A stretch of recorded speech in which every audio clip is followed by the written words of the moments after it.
Penser aux journalistes, ces journalistes qu'il adore et qu'il aimerait bien faire taire en marquant l'histoire du foot français. Et ce n'est pas le Bielsavis Jorge Sampaoli qui va l'en empêcher. Lui n'écrit pas l'histoire, quoique il la raconte finalement, comme nous tous. Elliot Deval, service des sports de CNews, bonsoir. Comme vous avez rajeuni, Pascal Praud.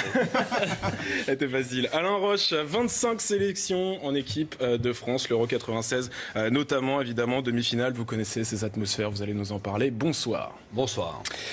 Tidiane Yembo, journaliste au Point, bonsoir. David Aiello, Yahoo Sport, tout va bien? 50 sélections d'équipe de France. Voilà, à vous trois, c'est 25 sélections, comme ça c'est facile à calculer. Xavier Barret qui arrivait totalement en retard, qu'est-ce qui s'est passé? Salut, il y a des embouteillages là. Ah oui, Paris c'est terrible. Et puis Christophe Lamar, évidemment, reporter omnisport à Europe 1. Bonsoir. Les Bleus sont à Kazan, dans la ville même où ils avaient écrasé, humilié l'Australie, 1-0. Elliot Deval, les dernières images de nos. Non Entraîné vers 16h, non pas sur la pelouse de la Kazan Arena, mais sur celle d'entraînement du Rubin Kazan à 300 mètres de l'hôtel des Bleus. Pourquoi ? Eh bien, c'est une demande de la FIFA pour la simple et bonne raison qu'il faut protéger cette pelouse qui n'est pas en bon état. L'information principale, c'est le forfait de Benjamin Mendy pour cette rencontre. Et pour vous rassurer, pour vous mettre dans l'ambiance, la dernière victoire française contre l'Argentine remonte à 1986. C'était un 2-0 en match amical à Paris. C'est vrai que cette pelouse, elle n'était pas terrible. On l'avait vu face à l'Australie, le ballon avançait pas. Alors soit elle était haute pour donner l'impression du ben pelouse, soit il y avait un problème d'arrosage. En tout cas, nos Bleus étaient en conférence. Un joueur comme Messi peut élever son niveau et décider du sort du match, comme il a l'habitude de le faire avec l'Argentine, mais également avec le Barça. Donc, Alain Roche, je me tourne vers ça, la République tchèque. C'est quoi les sensations? J'imagine que ça dépend des joueurs, mais vos sensations, c'était quoi quand on se lève, qu'on doit écrire l'histoire du football français, qu'on est dans cette chambre d'hôtel, à quoi on pense? On est un peu tendu. On a vu l'équipe adverse en vidéo, donc on s'imprègne un peu de ce qui se passe en face. On les a vus aussi évoluer. On pense aussi à l'attaquant qu'on va devoir défier. Et moi, j'avais beaucoup d'appréhension sur la partie physique, puisque j'avais pas fait un match de préparation, ni un match avant cette demi-finale. Donc il y avait toujours une certaine angoisse aussi d'être au niveau des autres. On a fait un match catastrophique, c'était nul. Tir au but, défaite de ce match, forcément c'est l'affiche, c'est France-Argentine. Et on a perdu au tir au but, voilà. Christophe Lamar, je me tourne vers vous, on met tout un drama autour de ce match, forcément c'est l'affiche, c'est France-Argentine, mais c'est un 8e de finale, faut pas l'oublier. Bah oui, c'est ça en fait qui est assez curieux, c'est que c'est une affiche potentiellement de finale. Et pourtant ce n'est qu'un 8e de finale. Le danger peut-être pour les joueurs de l'équipe de France, peut-être un peu moins pour l'Argentine, encore que, il faudrait voir, mais c'est justement de ne pas vouloir surjouer. Ce n'est qu'un 8e de finale. La seule différence évidemment, c'est que là il n'y a pas de joker, parce que c'est tu gagnes ou tu paies, tu gagnes ou tu rentres chez toi. Mais faut pas à mon sens, il ne faut pas non plus dramatiser que ça. On le dramatise parce qu'on n'a pas été rassuré par le niveau de cette équipe de France depuis le début de ce mondial. Mais cela dit, les Argentins n'ont pas rassuré non plus. Alors je ne vais pas non plus éventer tout le reste de l'émission parce que je crois qu'on va l'aborder. Mais en termes de rendez-vous avec l'histoire, on l'a eu il y a 2 ans en finale face au Portugal. Et on connaît la suite. Moi je pense que les joueurs sont habitués à ce genre de rendez-vous. La seule différence, c'est que en cas d'élimination prématurée, c'est peut-être non pas à la fin d'une génération, parce que celle-là est jeune, on l'a suffisamment souligné. En revanche, on sait très bien que peut-être que Didier Deschamps, ça pourrait être un peu plus compliqué pour la suite, etc. etc. Mais il faut d'abord jouer ce 8e de finale. Et puis n'oublions pas qu'en face, l'Argentine, ils sont un petit peu dans le même état d'esprit, pour des raisons différentes. Mais pour eux aussi, c'est un match qui s'annonce déjà capital. Alors, Didier Deschamps, match capital pour lui évidemment, avant d'entendre. L'équipe d'Argentine est très expérimentée parce qu'il y a des joueurs, il y a Messi, mais on prend Mascherano aussi qui a bientôt 150 sélections. Donc ils sont habitués à jouer des Coupes du Monde, mais voilà, à partir du moment où l'équipe de France est jeune, c'est pas une excuse, c'est la réalité, mais ça n'empêche pas d'être compétitif et de faire tout ce qu'il faut demain pour que ça se passe bien pour nous. Xavier Barret, on peut se dire que la compète est déjà réussie. En 8e de finale, c'est vraiment la gloire ou le désespoir? C'est clairement, la demi-finale, c'était l'objectif fixé par le président de la fédération. Donc effectivement, si les Bleus étaient en demi-finale, l'objectif serait atteint. Et la finale, ce serait du bonus. Là c'est vrai que on pensait que ce 8e de finale serait une étape pour les Bleus. Et en fait, la notoriété de l'adversaire fait que ça devient une étape beaucoup plus compliquée. De là à dire que c'est le match le plus important de l'ère Deschamps, j'en suis pas convaincu. Je pense que le match le plus important, c'était la finale de l'Euro.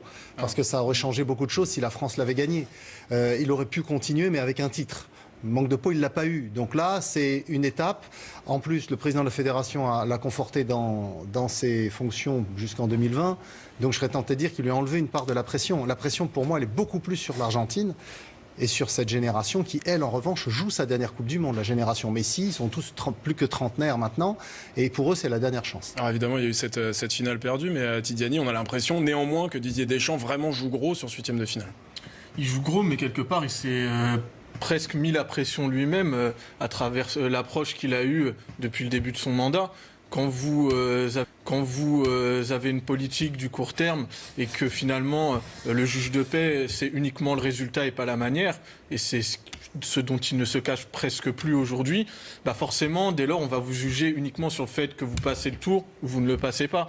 Et là, demain, j'ai envie de dire, ceux qui s'attendent à voir un grand match de football avec de grandes envolées, j'ai peur qu'ils soient un petit peu déçus, parce que quand on voit les limites qu'il y a du côté des deux équipes, dans leur fond de jeu, dans leur animation collective... Avec des trajectoires opposées pourtant. Avec des raisons et des trajectoires totalement distinctes. Moi, limite, j'ai presque plus envie de dédouaner l'Argentine sur ce coup-là, mais... Voilà, du coup, là, on va être suspendu à presque une seule chose, c'est le résultat, parce que du plaisir, pour le moment, dans cette Coupe du Monde, on en a quand même pris très peu en regardant les matchs de l'équipe de France. David Ayello, des parcours tout le contraire des Bleus, qui ont un peu ronronné pendant toute cette phase de poule, qui ont terminé premier. C'est quoi le mieux? Comment il faut préparer un 8e de finale? Faut mieux ronronner, gérer, ou arriver avec une grosse décharge émotionnelle et se qualifier au dernier moment? Je vais vous répondre dans quelques instants. Juste, je voulais rappeler que ce matin, Noël Le Graët, pour répondre à ce que vient de dire Tidiani sur la question de Didier Deschamps, Noël Le Graët a encore conforté Didier Deschamps. Et que sur le ticket Noël Le Graët, Didier Deschamps, personnellement, j'ai aucun doute que quoi qu'il arrive, Didier Deschamps sera encore là. Donc je pense que niveau de pression sur son avenir à lui, je pense qu'il s'en fait pas. En même temps, Noël Le Graët, il n'avait pas à dire ce matin, s'il perd, c'est la porte. La nomination d'un poste de sélectionneur, c'est quelque chose d'éminemment politique. Et là, aujourd'hui, sauf encore une fois si Zinedine Zidane venait à sortir du bois entre-temps, mais pour l'instant, c'est pas le cas. Je vois pas comment Didier Deschamps ne serait pas le sélectionneur. Sauf si Noël Le Graët décide. Est-ce que Didier Deschamps ne pourrait pas prendre lui la décision en disant voilà, c'est une fin de cycle, voilà, c'est un constat d'échec. Je suis arrivé en quart de finale en 2014, en finale de l'Euro en 2018. On avait promis, ou en tous les cas, notre objectif, c'était les demi. Là, on finit en 8e avec une phase de poule catastrophique. Mais là, c'est lui qui le décide. C'est pas le genre de la maison quand même. Alain le connaît bien. Mais c'est pas Le Graët. Je ne crois pas que Noël Le Graët et Didier Deschamps sont très proches. Oui. Je ne crois pas. Je n'ai pas d'infos, mais je ne crois pas que Noël Le Graët lâcherait en race campagne Didier Deschamps, quand bien même effectivement il y a l'ombre Zinedine Zidane qui plane autour, mais effectivement en confirmant Didier Deschamps, je pense que du point de vue de Noël Le Graët, c'était une façon de rassurer Deschamps et de faire taire la rumeur. En revanche, rien n'indique que Noël Le Graët, dont on sait qu'il voulait absolument être à la présidence de la Fédération française pour cette Coupe du Monde, je ne sais pas si lui aurait éventuellement envie d'aller sur un deuxième mandat, ou pourquoi pas de continuer. Et si Le Graët s'en va, Deschamps, je pense, s'en ira. Mais on n'en est pas là. Effectivement, c'est pas la question. On est loin du terrain, là, quand même. Non, mais la question se posera en cas d'élimination. Alain, vous connaissez bien le sectionneur des Bleus. Le sentiment que j'ai actuellement, c'est que il y avait une forme d'indulgence avec cette équipe depuis quelques années. Ah bah le résultat. On disait les résultats. Non, mais je veux dire, Didier Deschamps, il s'est jamais fait égratigner, ou très peu.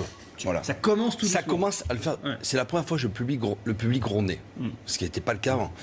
La presse fait très attention parce qu'il y a jurisprudence avec 98, donc de passe de possession, on est vraiment en difficulté dans le jeu, même si on gagne. Mais le football moderne, c'est plus que gagner. Il faut démontrer autre chose et on le voit. On s'est éclaté à voir la Belgique jouer, l'Allemagne. Plus loin, le Barça. Non, mais je parle des nations. Le contre-exemple, le Barça, c'est différent. C'est une ossature, c'est une philosophie. Non, mais c'est une philosophie de jeu. Je veux dire, voilà. Ce qui fait, c'est que. Par la Belgique, même l'Angleterre par moment, je sais pas, il y a un vent de fraîcheur. Là, on a l'impression qu'il n'y a pas eu de progression. Et c'est pour ça que ça agace un peu tout le monde, et ça se ressent. Et je ne sais pas si Didier, s'il y a un mauvais résultat, s'il partira de lui-même, ou même Le Graët ne prendra pas la décision de le faire partir.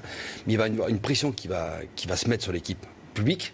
Pression négative. On va dire, parce que surtout qu'il y a un garçon qui est au chômage en ce moment, c'est Zinedine Zidane. Tu as la pression des supporters, la pression des sponsors qui peuvent être mises là. Et peut-être ça ne se fera pas de suite, mais peut-être dans un second temps. Pour l'instant, on n'en est pas là, on suppose que ça peut arriver.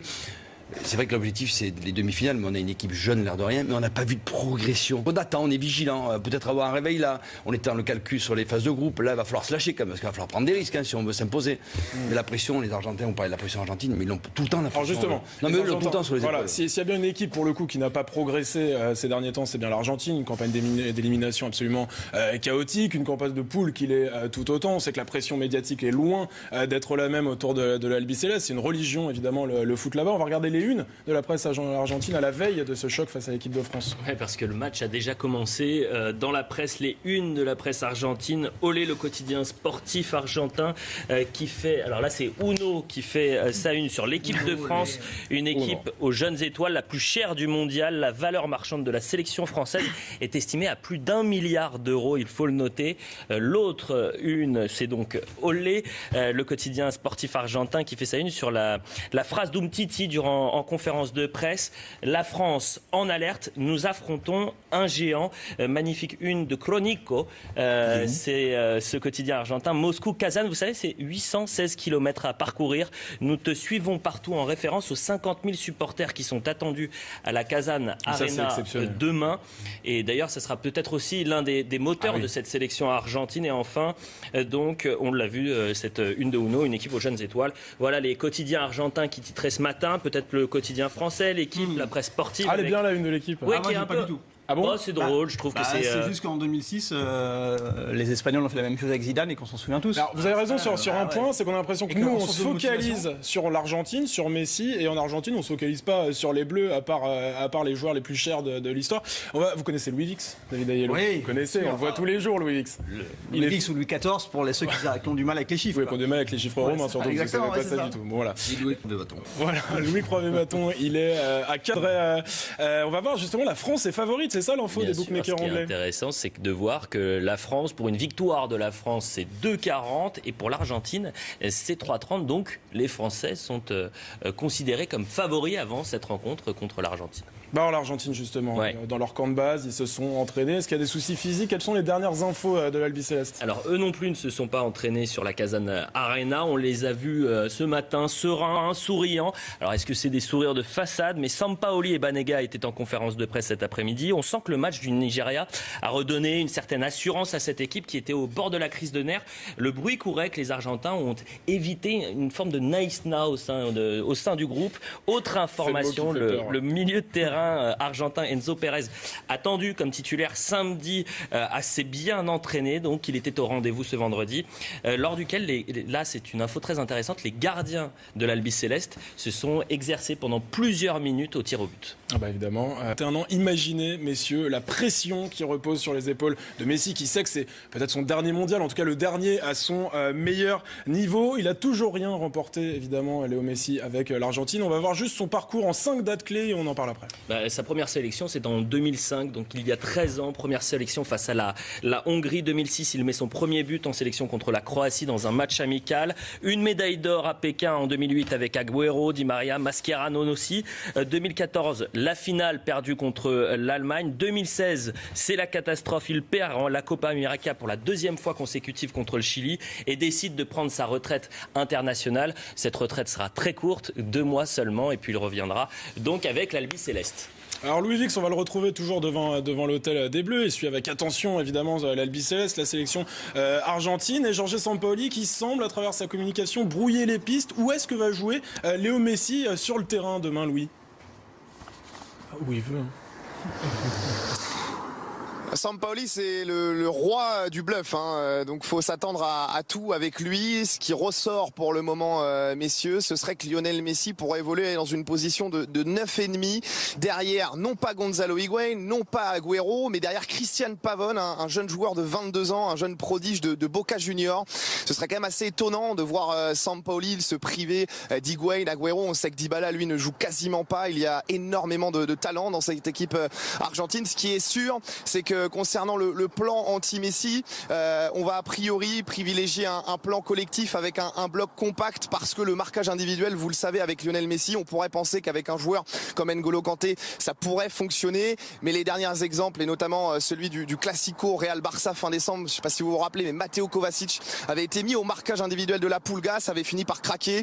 A priori, Didier Deschamps ne devrait pas faire ça. En tout cas, ce qui est sûr, c'est qu'il faudra empêcher Lionel Messi d'évoluer entre les lignes, de casser ces lignes de passe-là, que ce soit de la part de la charnière centrale Varane Umtiti et aussi de la part d'N'Golo Kanté. Il va falloir bien communiquer, limiter au maximum la Pulga de rayonner, et avec ça, la France aura peut-être fait un bon petit bout de chemin face aux Argentins. Et restez avec nous, évidemment, on va disséquer tous les moyens que va mettre en œuvre Didier Deschamps pour annihiler le phénomène argentin. On va parler de ceux qui jouent gros, on va parler de Griezmann, de Deschamps, on va parler de Kylian Mbappé, tout ça après la pub Sampaoli. Ouais, parce que Sampaoli, il a changé sur les 3 dernières rencontres, 3 fois de système, avec 9 changements cumulés sur les 3 rencontres. Et donc là, on pourrait avoir demain face à l'équipe de France un 4-3-3 avec Lionel Messi en pointe de l'attaque, à droite Pavone, à gauche Di Maria, alors que Di Maria n'a pas forcément été très bon lors de ces matchs de poule. C'est un bel euphémisme. Mascherano, Pérez au milieu de terrain, et donc ce quatuor en défense avec Rojo, je le prononce bien, Félix, c'est bon. Parfait, c'était nickel. Voilà. Et donc peut-être le plus gros maillon faible de cette composition, Franco Armani, 31 ans, une seule sélection avec l'Albi Céleste. Alors il y a plusieurs surprises, Tiziani, dans cette compo. Il y a Franco Armani évidemment, mais c'est plus une question de circonstances avec Caballero et surtout Romero qui s'est blessé au début du mondial. Et il y a ce Christian Pavone de Boca Juniors qui, donc, avec le repositionnement de Messi,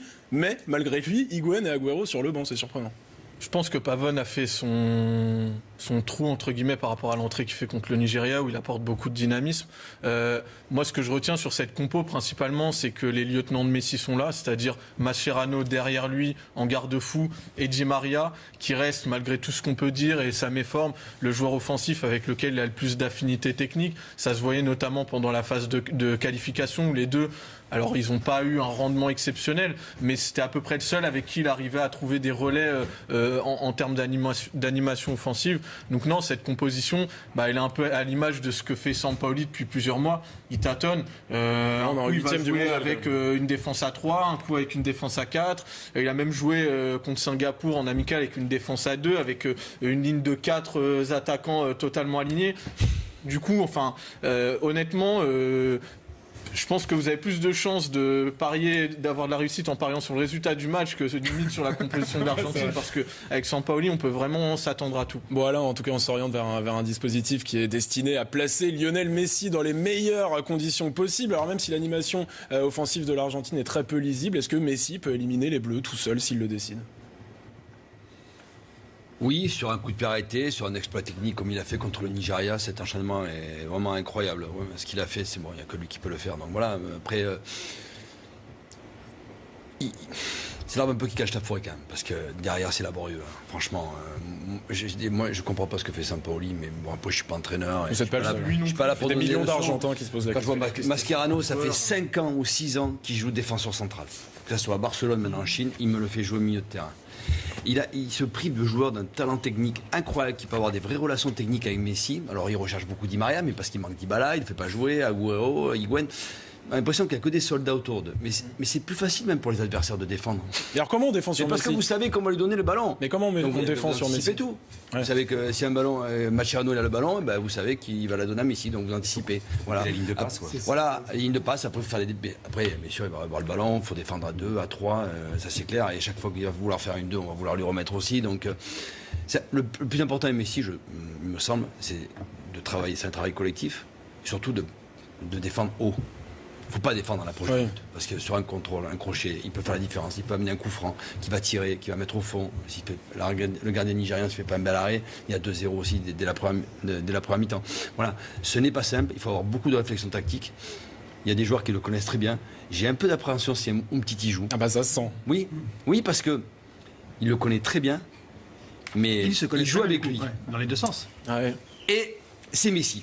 Ouais. Et si on touche Messi et si on le blesse, tu peux être sûr que derrière ça peut avoir un impact. Ouais, mais sur ce côté qu'il aurait ce côté émotionnel, sentimental de jouer avec lui, je pense pas Mais il y a toujours un petit doute dans mon esprit, je me dis, on ne sait jamais. Bon, on ne sait jamais, on va retourner voir notre ami Louis Vix une dernière fois. Alors Louis, évidemment, on parle que de lui en France, de Lionel Messi. Dans quelle disposition il est avant cette rencontre? Est-ce que les Argentins, finalement, ont raison de tout faire reposer sur la Pulga, sur l'idole nationale?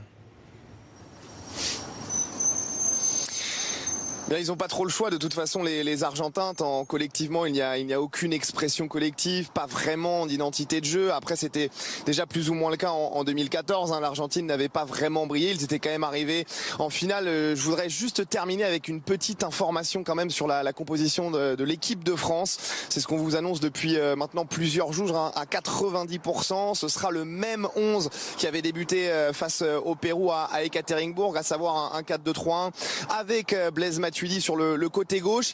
Il y a une petite incertitude quand même parce que Didier Deschamps, en conférence de presse tout à l'heure, nous a dit que Lucas Hernandez était apte, que Benjamin Mendy, lui, était forfait. Mais la question que le staff peut se poser, c'est est-ce que Lucas Hernandez est apte à tenir un match 90 minutes? Si ce n'était pas le cas, on pourrait se diriger avec un choix de mettre Presnel Kimpembe latéral gauche et du coup de mettre non pas Blaise Matuidi mais un joueur plus porté vers l'avant comme Ousmane Dembélé. Tout ça évidemment reste à confirmer, c'est peu probable, mais c'est une hypothèse quand même qu'il faut garder à l'esprit avant d'avoir évidemment l'officialisation de la composition d'équipe demain.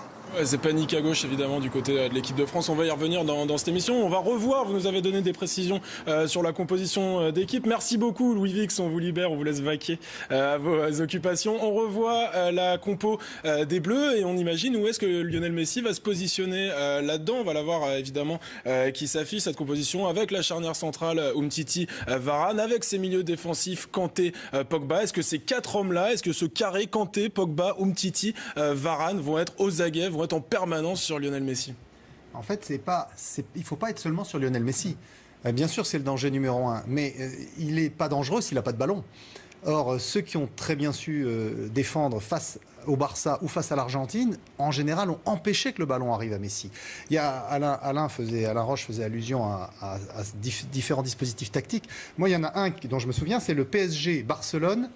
En huitième de finale il y a 2 ans. Avec Kimpembe. 4-0, avec un très bon Kimpembe. C'est pour ça que ce serait peut-être pas idiot d'ailleurs de le mettre dans ce match-là, parce que Messi dans ce match n'avait eu que 40 ballons, 44 je crois, à jouer, dans un match où d'ordinaire il en a 90. Donc il avait été complètement isolé et donc il ne peut pas faire de mal à l'adversaire forcément s'il n'a pas le ballon. Et c'est là où effectivement il ne faut pas se focaliser sur comment empêcher Messi de jouer, mais comment empêcher Messi d'avoir le ballon. Je pense que c'est ça la bonne stratégie. Faut peut-être. Moi, je suis d'accord. Alors, on focus beaucoup sur Messi, c'est normal. C'est un petit peu, c'est la star, c'est l'étoile. Mais Messi, il a été testé côté argentin avec beaucoup d'attaquants. Il a été testé avec les attaquants qu'on connaît, Higuaín, Agüero, qu'on voit en Europe. Il a été testé avec des avant-centres beaucoup plus besogneux qui jouent en Amérique, Prato, Benedetto, qui sont pas des cracks absolus comme peuvent l'être Agüero. Et la constante qu'il y a avec tous ces attaquants, c'est que quoi qu'il en soit, Messi se retrouve, et c'est ça la limite de son jeu avec l'Argentine, c'est qu'il est à la fois au départ, donc à la création, et à la finition des actions. Et quand vous reprenez le match contre l'Islande, c'est extrêmement flagrant parce que c'est lui qui se procure les occasions et c'est lui qui se retrouve à devoir décrocher dans le cœur du jeu. Donc peut-être qu'il y a un travail à faire à ce niveau-là. Et je pense que ça l'a même entamé physiquement parce que sur l'image du penalty, je ne sais pas si vous vous rappelez, moi je trouve qu'il était presque exténué au moment de tirer ce penalty. Donc il y a aussi une dimension physique, les efforts, est-ce qu'il va être capable de les répéter? Les Bleus, David, juste les Bleus en tout cas se posent la question, est-ce qu'ils sont dans la crainte ou pas de Lionel Messi? On leur a évidemment posé la question. Écoutez les joueurs de l'équipe de France. C'est un très très grand joueur et il sait faire des différences à tout moment. Donc c'est un joueur, je pense qu'il faudra faire attention à lui durant ce match, mais je pense qu'on a des atouts pour faire cela et je pense que ça va être un très bon match. C'est très compliqué de l'arrêter, donc voilà, même si je le côtoie H24, voilà, il a des qualités hors normes. Après, voilà, on va essayer de l'arrêter comme on peut, mais encore, je répète, il n'y a pas que Léo Messi en Argentine. Il y a toute une attaque qui peut être performante, ou même des joueurs comme des milieux, comme Banega, qui délivre de bonnes passes, qui peut se projeter aussi. Donc ça va être compliqué. Ouais, évidemment, je suis même pas sûr finalement qu'à la fin de nos débats, il y a vraiment un moyen de contrer Léo Messi. En revanche, l'équipe de France a des soucis. Elle a des soucis